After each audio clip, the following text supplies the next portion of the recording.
जैसी करनी वैसी भरनी। सरस्वती भूख से परेशान हो गई थी। सुबह से मालती ने उसको खाने के लिए कुछ भी नहीं दिया, क्योंकि सुबह नाश्ते में उसमें आलू के पराठे बनाए थे और अब वह भी खत्म हो गए थे।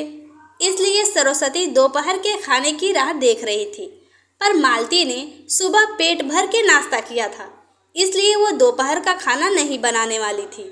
अत्यंत भूख से परेशान हो रही सरस्वती मालती के पास गई और बोली, बहू, मुझे बहुत जोरों से भूख लगी है, खाने के लिए कुछ भी दे दो। सरस्वती का कहना सुनकर मालती मुंह टेढ़ा करके बोली, दिन भर सिर्फ आपको भूख ही लगती है, दूसरा तो कुछ भी काम नहीं रहता आपको। उस टेबल पर चने रखे हैं, वही खाकर पानी पी के सो जाओ। आज दोपहर को मैं मेरी फ्रेंड के साथ बाहर जाने वाली हूँ, इसलिए खाना तो रात को ही बनाऊंगी। यह सुन के सरस्वती का मन उदास हो गया। फिर सरस्वती धीरे से बोली, तू कहे तो मैं खुद ही बना लूँ। मालती गुस्से से बोली, एक व्यक्ति के लिए खाना बनाओगी क्या आप? सोचकर मालती किचन में गई और उसने फ्रिज में रखे हुए बासी चावल निकाले।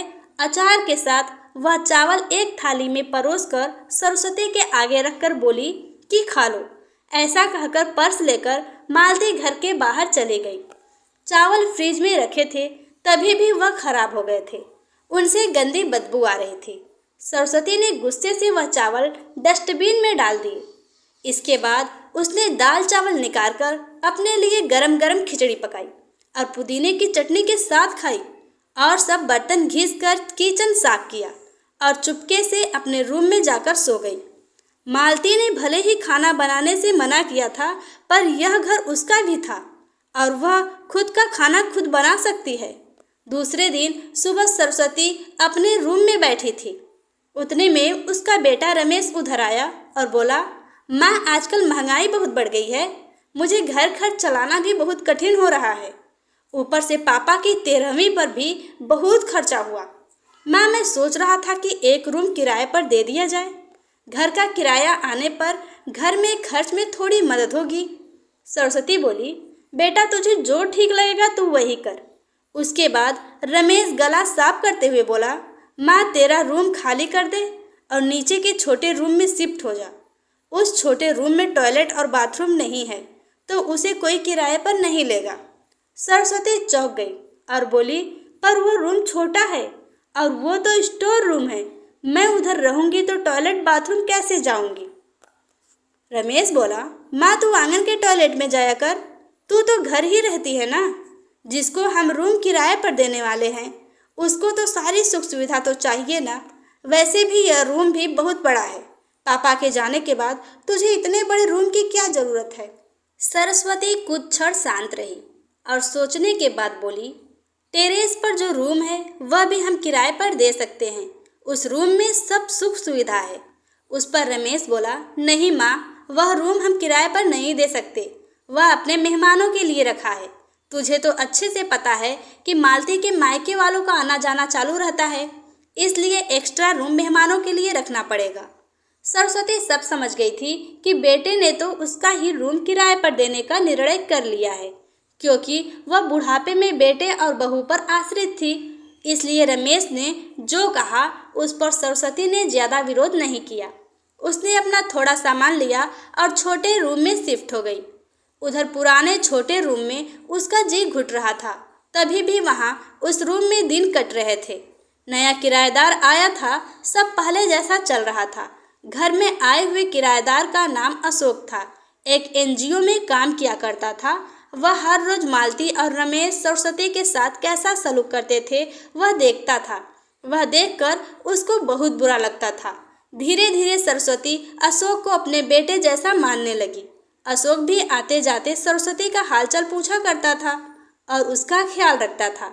रमेश और मालती को सरस्वती से कुछ लेना देना नहीं था। मालती बचा हुआ खाना उसके थाली में रखकर जाती और बेटा तो उसके तरफ देखता भी नहीं था।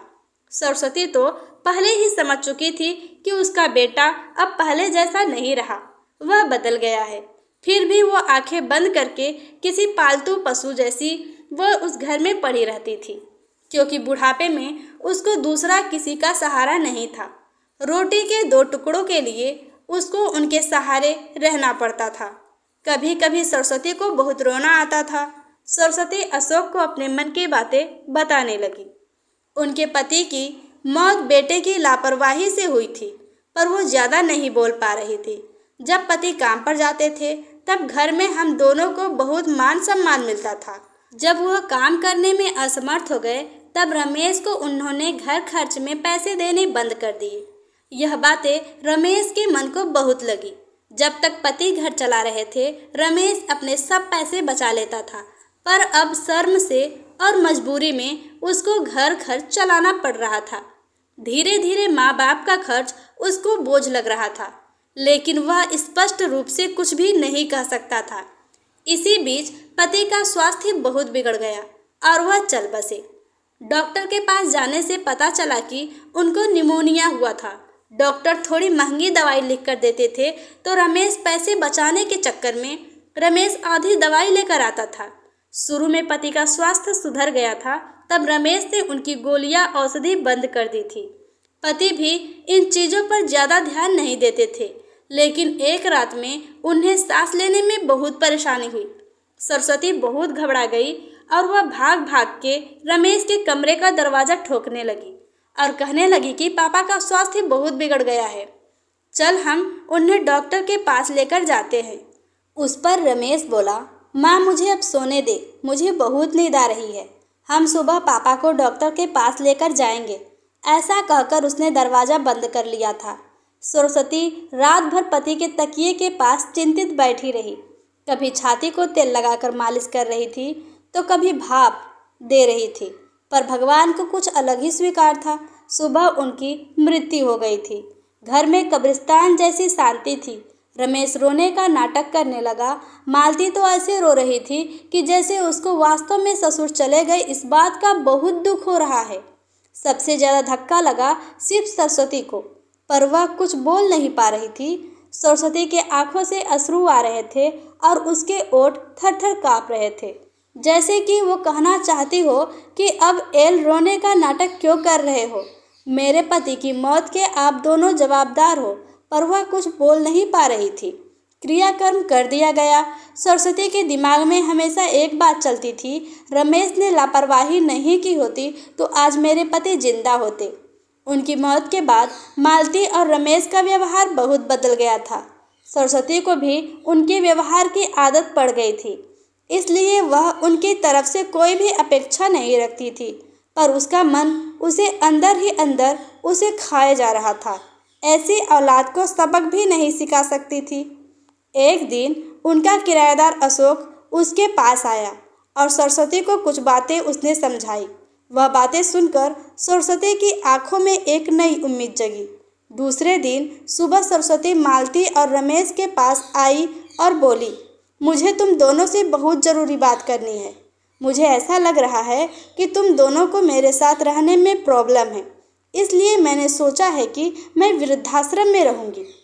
सरस्वती का कहना सुनकर मालती बहुत खुश हो गई। रमेश ने थोड़ा दुखी होने का नाटक किया। फिर थोड़ी देर में सरस्वती ने उन दोनों के चेहरे के हाव भाव देखे और बोली, रमेश तुझे दुखी होने की ज़रूरत नहीं है और मालती तुझे इतना खुश होने की ज़रूरत नहीं है। पहले मेरी सब बातें सुन लो। और सरस्वती हंसकर बोली, यह बातें सच्ची है कि वृद्धाश्रम में मैं रहूंगी, पर मैं इस घर से कहीं नहीं जाऊंगी। मैं इस घर को ही वृद्धाश्रम बनाऊंगी। अब यहाँ तुम्हारे जैसे स्वार्थी बेटे और बहू यहाँ नहीं रहेंगे, मेरे जैसे बूढ़े लोग यहाँ रहेंगे। ये मेरा आखिरी निर्णय है। यह सुनकर रमेश और मालती दोनों ही चौंक गए। रमेश और मालती एक दूसरे की तरफ देखने लगे। उन दोनों ने सोचा था कि सरस्वती घर छोड़कर चली जाएगी तो वह दोनों खुशी से रहेंगे।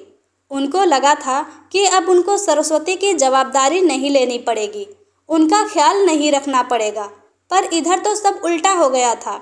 सरस्वती का कहना सुनकर रमेश गुस्से से बोला, माँ तेरा दिमाग तो ठीक है ना, इस घर पर मेरा अधिकार है, फिर तू इस घर को कैसे वृद्धाश्रम बना सकती है? तू भूल रहा है बेटा, अभी तक ये घर मेरे नाम पर है। सरस्वती गुस्से से बोली, तुम दोनों ने मुझे जितना परेशान किया है छोटी छोटी बातों पर मेरा अपमान किया है। बीमारी के वक्त भी मुझ पर ध्यान नहीं दिया। खाने पीने के लिए भी मुझे बहुत तरसाया। तेरे पिता भी मुझे छोड़कर चले गए। अब मैंने कठोर निर्णय लिया तो मेरा भी वही हाल होगा जो तुम्हारे पापा का हुआ था। इसलिए मैंने सोचा कि बेटे के झूठे प्यार के जाल में फंसने से अच्छा है मैं अपने बारे में सोचूं। रमेश घुटनों पर आकर बोलने लगा, माँ मुझे माफ़ कर दे। हम दोनों तेरा अच्छे से ख्याल रखेंगे, तेरा कभी भी अपमान नहीं करेंगे, पर तू इस घर को वृद्धाश्रम मत बना। माँ थोड़ा सोचकर तो देख हमारा क्या होगा। सरस्वती ऊंची आवाज़ में बोली, मैंने और तेरे पापा ने तुझे अच्छे संस्कार दिए थे, फिर भी तुझे सिर्फ तेरे परिवार के बारे में ही सोचा, हमारा नहीं। फिर मैं तेरा कैसे सोचूं? तू तेरा परिवार का सोच। मेरी चिंता मत कर और जल्द से जल्द ये घर छोड़कर चला जा, क्योंकि इस घर में अब अच्छे लोग रहने आ रहे हैं। इतना कहकर सरस्वती अपने रूम में चली गई। रमेश और मालती शांत सरस्वती को जाते हुए देखते रह गए। सरस्वती ने अपने जैसे बूढ़े लोगों को उसके घर में आश्रय दिया। अशोक की मदद से वृद्धाश्रम अच्छे से चलने लगा। दोस्तों, आजकल के लड़कों ने बूढ़े लोगों के साथ गैर व्यवहार किया तो बूढ़े लोग भी कठोर निर्णय ले सकते हैं। तो दोस्तों, आज की हमारी ये अनोखी कहानी आपको कैसी लगी हमें कमेंट सेक्शन में ज़रूर बताएं। वीडियो को लाइक, अगर चैनल पे नए हो तो बिना सब्सक्राइब किए मत जाइएगा। धन्यवाद।